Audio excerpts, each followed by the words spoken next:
তাহলে আমি এই এই সমস্ত অ্যাপস হয়তো বা আমার লাইফে আসা ঘটতো না, আমি এখানকার পোস্ট হইতাম না। হাজবেন্ড পাশে থাকা অবস্থায় তো কোনোদিন হচ্ছে গিয়ে লাইফ টাইপ এসবে আসে না।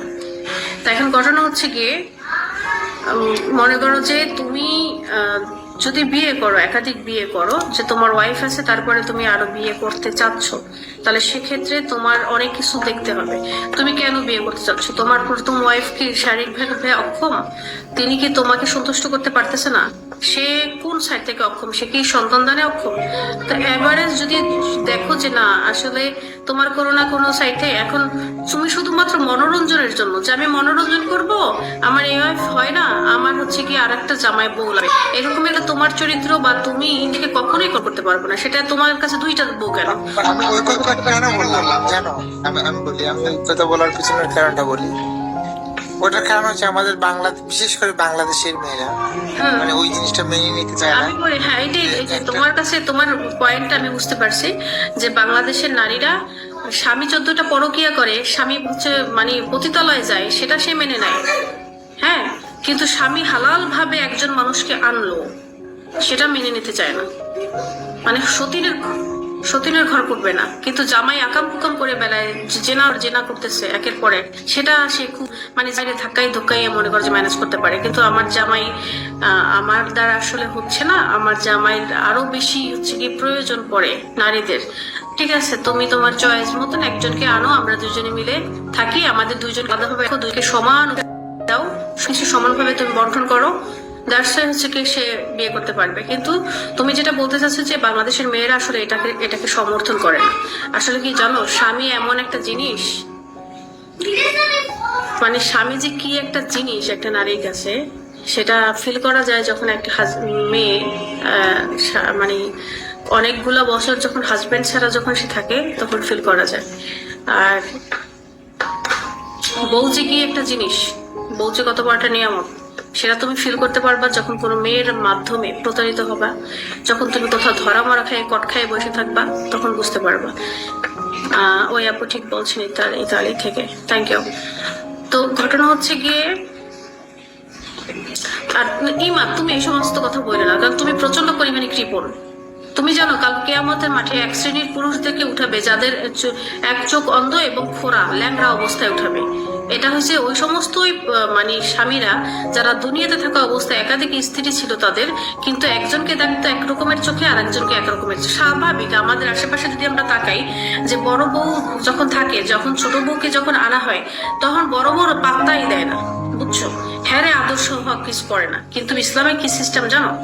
যেমন তুমি আজকে আমাকে মানে কেউ একজন আমাকে বিয়ে করলো 10 ভরি স্বর্ণ দিয়ে, তার জীবনে আর একটা ওয়াইফ আসছে, ওই অনুরূপ ভাবে গয়না তাকেও দিয়ে আনতে হবে। বুঝতে পারছেন? অনেক ছেলেরা এখন কি করে, অনেক মহিলাদেরকে বিয়ে করে যারা প্রচুর পরিমাণে অভাগী আর কি, খুব দুঃখে কষ্টে আছে, তারা খুব ভালো পজিশন আছে। আমি যদি এক্সাম্পল হিসেবে দিই, আমাদের ফিগোতেই অনেক বড় বড় ভাই ব্রাদার আছে, হ্যাঁ, লন্ডন মন্ডন হ্যান এখানে সেখানে থাকে, কানাডায়। এরা যদি দেখে যে কোনো মেয়েটা আছে ডিভোর্স প্রাপ্ত বা বিধবা, তখন তাকে বিয়ের প্রপোজাল দেবে। কিন্তু কি বলবে জানেন, আমি তোমাকে বিয়ে করে নেই, তোমাকে এখানে একটা ফ্ল্যাট দিয়ে দিই, তুমি ফ্ল্যাটে থাকবা, ফ্ল্যাটে থেকে কি করবে। কিন্তু বিয়ে তো এরকম না, এখানে তো তুমি সব ব্যবহারই করবে না। তোমার ওই বউকে বিয়ে করে আনার সময় তুমি কত পরিমাণে টাকা ব্যয় করছিলা তার পিছনে, সেই টাকাগুলো এখানে দিতে হবে। আবার সেখানে কাবিন নামা কত দিছিল সেটাই এখানে দিতে হবে, সমান ভাবে একদম।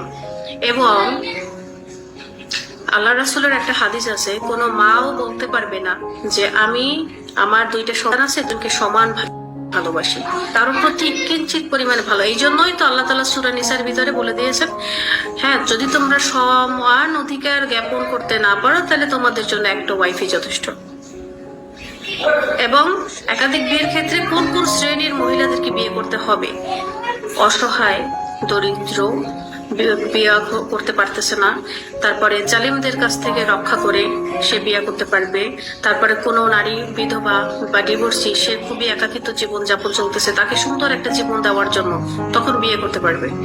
এবং তুমি মনোরঞ্জনের জন্য বিয়ে করবা, এটা তো ইসলাম নিষেধ করছে, তো তোমার গুনাহ হবে না, সেই টেনশন তোমার নাই যে আহারে এখন আমি 10টা বিয়ে করছি, বিয়ে করার পরে হচ্ছে গিয়ে তোমার স্ত্রীর রাজি হইতে হবে।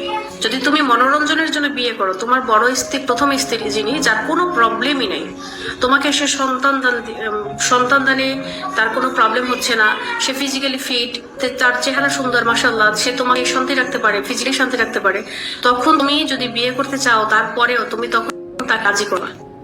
হ্যাঁ, আমি বিভিন্ন পন্থায় বুঝে যে তুমি রাজি হও, আবার আমি আর পাঠাই এরকম বলে যদি সে রাজি হয় কখনো, তখন তুমি বিয়ে করাটা পারবা, নয়তো তুমি বর্তমানে বাংলাদেশের আইনেও ফাইসা যাবা, ইসলামিক দিক থেকে ফাইসা যাবা। তুমি যদি একবার সঠিক ব্যাখ্যা চাও, আলিফ লায়লার 144 নম্বর পর্বটা দেখবেন আপনারা সবাই যারা আছেন, আলিফ লায়লা 144 নম্বর পর্ব, এটা দিয়ে সার্চ দেবেন ইউটিউবে।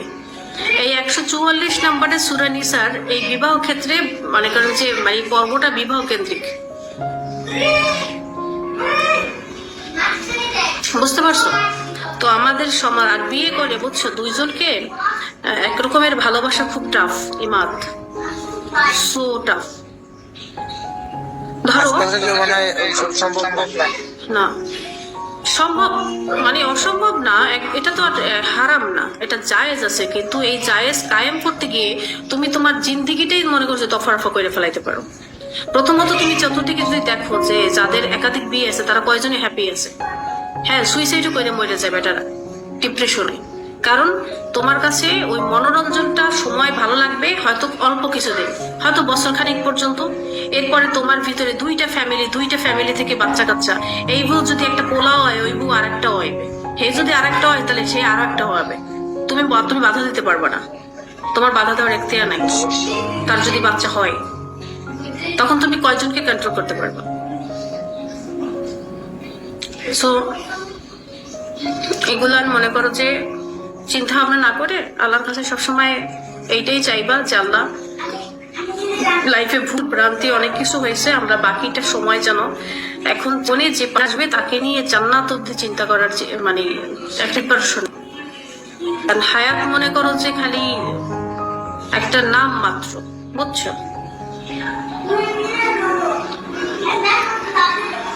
প্রাণ পাখি উড়ে যাবে পিঞ্জর ছিঁড়ে, যখন যাবে একদিন মাটির ভিতরে হবে ঘরে মন আমার, কেন বাঁধ দালান ঘর রে মন আমার, কেন বাঁধ দালান ঘর, এর ভিতরে হবে ঘরে